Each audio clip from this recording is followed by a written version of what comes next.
Don't be shy,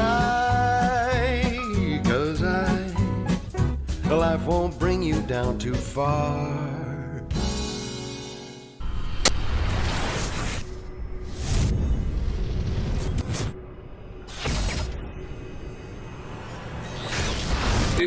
This is KUGAN CASSIUS for IFL TV in association with MTK Global.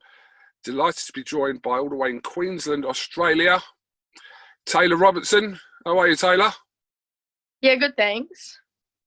So it's 10 o'clock at night where you are. It's 1 o'clock here. So we were never going to find a time that was kind of... No, not at all. It's tricky. Convenient, but I appreciate your time.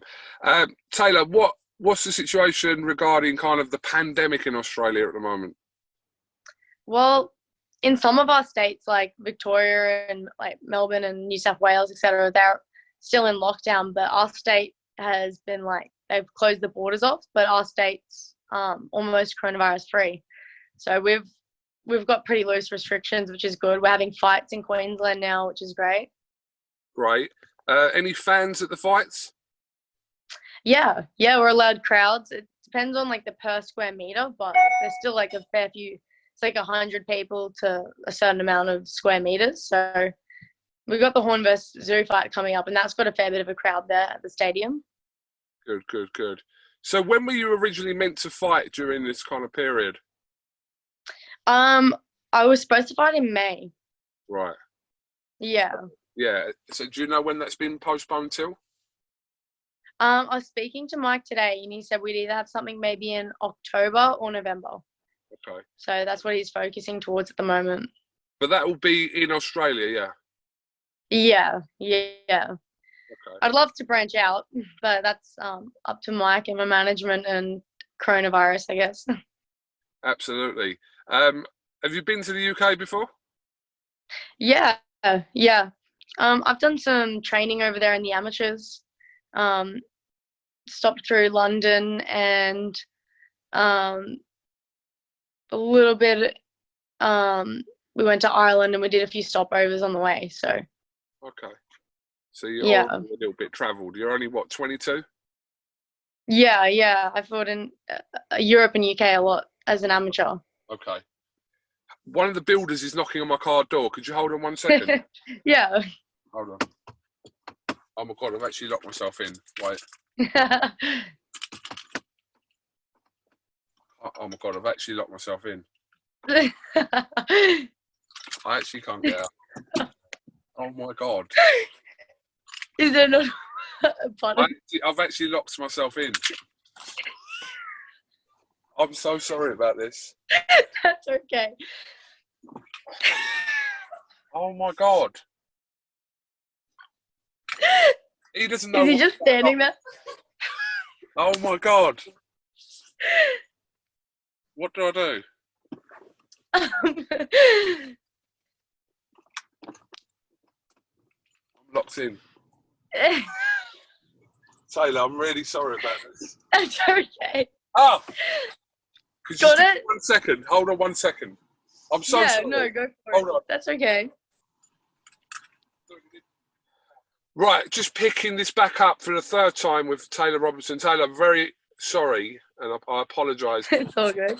It's like the builders here don't know what I'm doing in here, so they just think I'm just back of my car with a laptop. They don't know actually that I'm doing an interview, so I'm having to explain it to them, and they're just knocking on the door for things anyway. So let's pick this back up. So yeah, originally you were meant to be fighting in May. Spoke to Mike. Hopefully, come sort of October time, you'll be back out in the ring. Yeah. That's what we're aiming for at the moment, so long as there's no more lockdowns or anything. Absolutely. So talk to us a little bit about how you even become a professional boxer. Like, what was your first moments to realise that this was the sport for you? As in boxing or professional boxing? Well, boxing. Start with boxing. Boxing. Well, I was always a little tomboy as a little girl, so the idea of the sport appealed to me. But I think I was 10 or 11 or 12. I think about 11, and I saw signs for it in a gym on the way home from school, And originally started doing it. I wanted to build my confidence up as a young kid. I wanted to be a strong girl, and I wanted to be able to defend myself and have a bit more of an edge about me. And I found boxing would deliver that. So as soon as I tried the first class, the kids class I did, I fell in love with it and became addicted to the sport within the first week. Was there something specific that happened where you thought there was a turning point in those kind of early years of your life where you thought, do you know what, this is what I want to do? Was there a specific moment?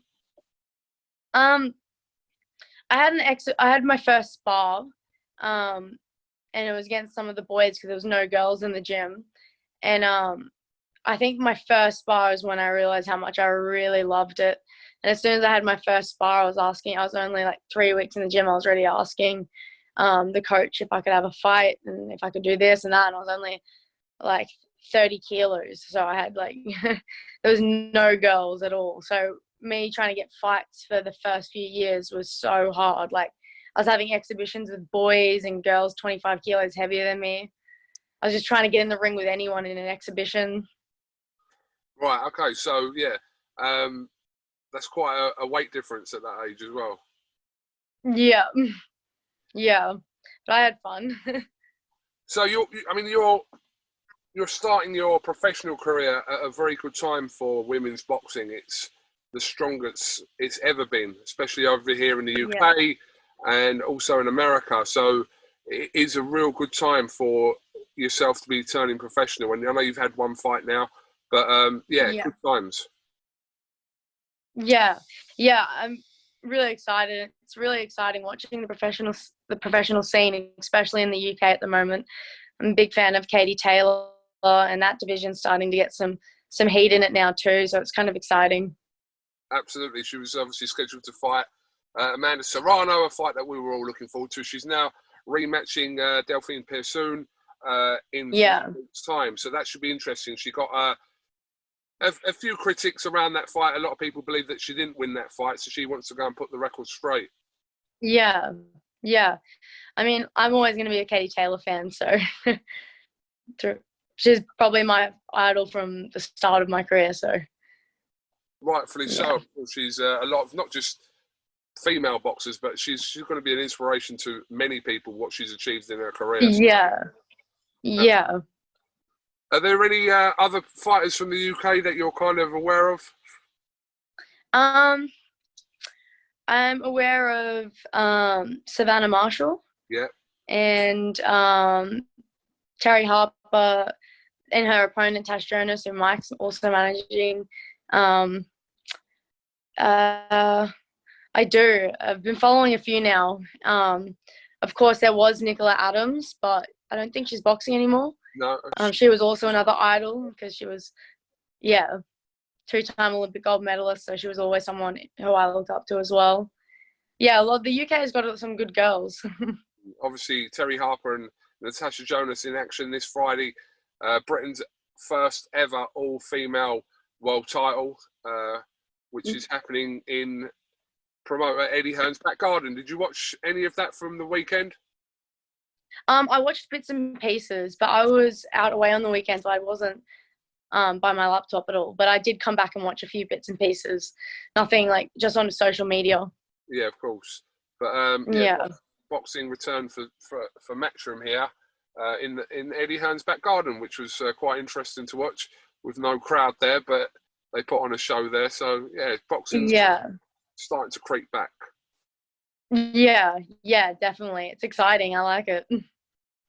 Absolutely. So training wise for you at the moment, then, are you just keeping yourself ticked over until you've got an official date confirmed? Yeah. I'm still training full time at the moment, just making sure I'm ready as soon as I can get an opponent. I think the hardest part is getting an opponent because it's really difficult because as I'm finding out as I'm new to the professional scene that people can just pick and choose their opponents and people can say no to fights and people don't want to take risks and it's really hard being a professional fighter because I'm right now willing to get in there with anyone in my weight division, but it's just really difficult to get the fight, I guess. What So we're else? just waiting till we can. Yeah, I understand that. What else do you do apart from boxing then? To sounds a bit silly question because you are a professional fighter, but do you work anywhere else or do you do anything else? Yeah, I do personal training and group fitness classes, and yeah, that's sort of my side hustle as a secondary. Gets me by and pays the bills. So, but yeah, definitely putting all my eggs into my fight career first. But yeah. Absolutely. But in time, I'm sure all that will be, well, the boxing will be the sole and only focus of your life. Yeah, yeah. I mean, I got a scholarship into university and I had a lot of options, but when I got the scholarship, I was already traveling the world in the amateurs, so I had no time to do university. I was in a new country almost every month last year, so I couldn't stop and get back and sit in classes and stuff. So it was really hard. And then, I don't know, when I turned pro, I thought that was going to be my opportunity to focus on a career as well outside of boxing. Because you got that more of that leeway in your own fight camp to structure it around making money as well. So, yeah, that's where I started to fit in some more work and everything like that when I turned pro. Okay. I think, knowing Mike Altamura over the years, I think he's desperate to have a fight. I don't know about you, but I think he's desperate to get. Yeah. Yeah, no, I think he definitely is. I think he was calling out Eddie Hearn, wasn't he? He was calling out Eddie Hearn. I think he actually he made some videos of him like doing some training. I don't know if he was on the bag or the ball. I can't remember, but he kept sending them to me saying, "Tell Eddie I'll fight him," and putting these crazy kind of figures lure Eddie Hearn into the ring. But when they were together, he kind of mentioned it, but I think he slowed down with the wanting to fight Eddie Hearn talk. Yeah, I mean, I hope he gets it one day, gets in the ring. I think he's offered to fight me at some point as well. Oh, really? Is it going to happen? He's certain at some point of me knowing Mike Altamura, he is offered to fight me. So we'll see. Oh, maybe it'll happen. No, Mike can't afford me. Definitely can't. So, joking. All right. Well, listen, Tayla. I know it's late there and it's early for me here, so I appreciate you kind of being up and doing this interview, a little introductory interview to the IFL TV viewers, and hopefully ahead of your next fight, we'll get to grab a word of you then as well. Yeah. No, that'll be awesome. Okay. Have you got anything else you'd like to add before we finish? No, I'm hoping to make a big stamp on the pro scene, and be a face of female fighting in Australia. Carry the MTK Global banner proudly with me, and yeah, I just really want to say that I'm willing to fight anyone to get my way to the top. So. Okay. It's a good thing to end on. Tayla Robertson, thank you very much for talking to IFL TV. And like I said, hopefully we'll catch up with you again in the not so near future. Yeah. Thank you very much.